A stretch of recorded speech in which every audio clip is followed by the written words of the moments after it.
안녕하세요. 자, 드디어 레위기의 마지막 부분 21장에서 27장입니다. 솔직히 레위기 읽다 보면 좀 어렵잖아요. 복잡한 규칙이 너무 많아서 지칠 때도 있고요. 하지만 거의 다 왔습니다. 그리고 이 마지막 부분이 정말 중요해요.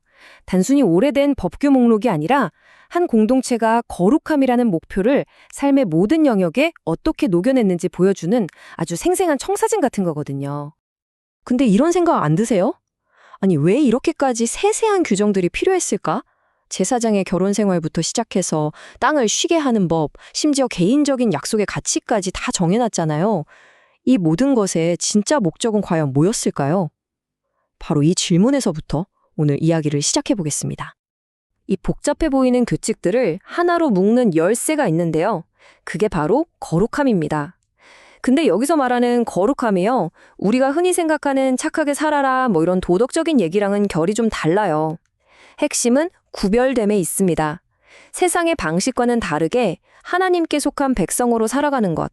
이 마지막 장들이 바로 그 구별된 삶을 위한 실전 매뉴얼 같은 거죠.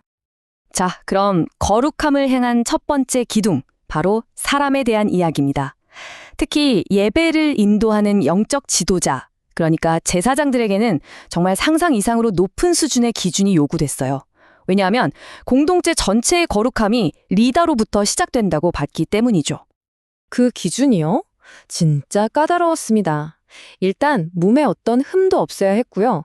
또 죽음과 관련된 부정을 피하려고 직계 가족이 아니면 장례식장에도 갈 수 없었어요. 특히 리더인 대제사장은 훨씬 더 엄격했죠. 심지어 결혼 상대까지도 제한이 있었으니까요.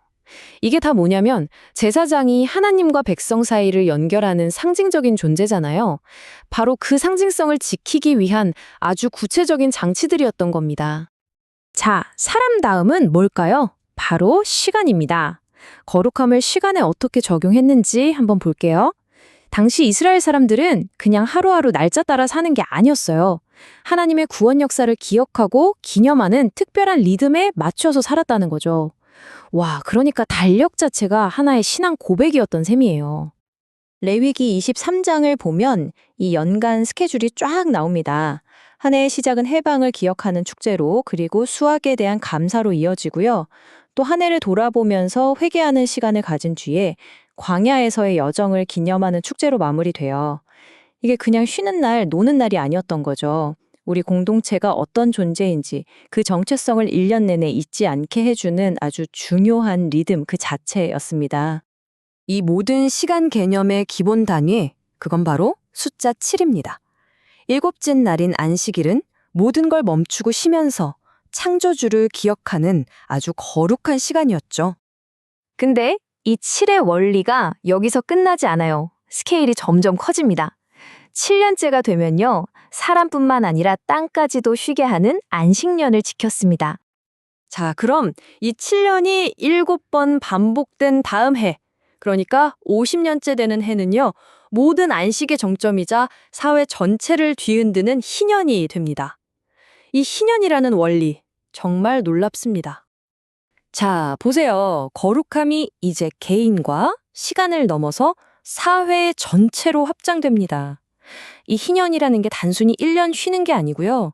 정의롭고 거룩한 사회를 위한 아주 급진적인 청사진, 일종의 설계도 같은 거였어요. 희년은 말 그대로 사회적 리셋 버튼이라고 생각하시면 딱 맞습니다. 50년마다 모든 걸 원점으로 되돌리는 거예요.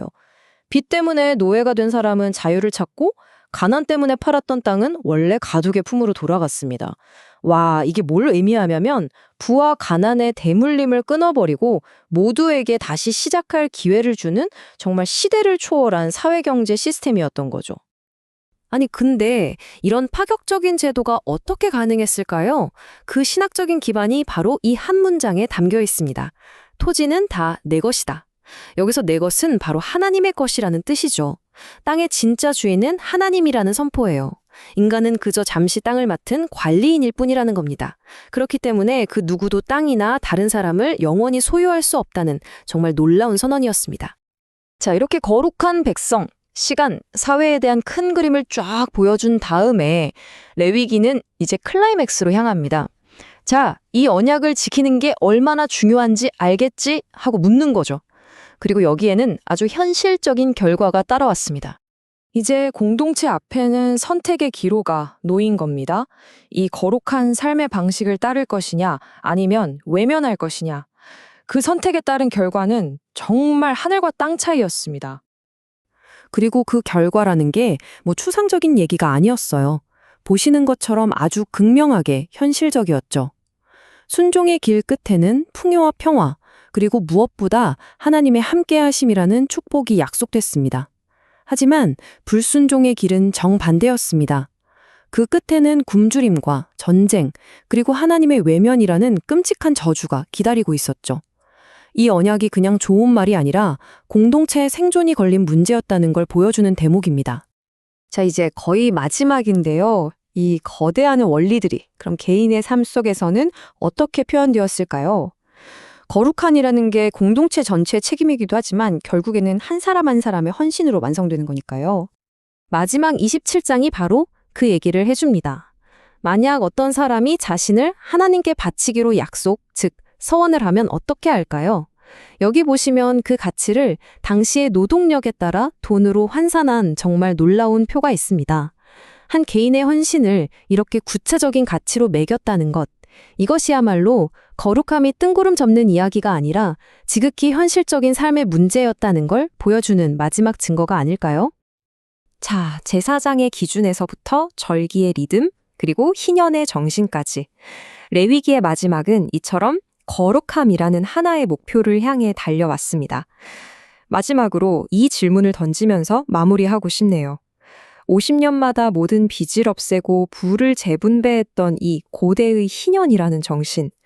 이게 극심한 경제적 불평등을 겪고 있는 오늘 우리 사회에 과연 어떤 질문을 던지고 있을까요? 한 번쯤 깊이 생각해 볼 만한 문제입니다.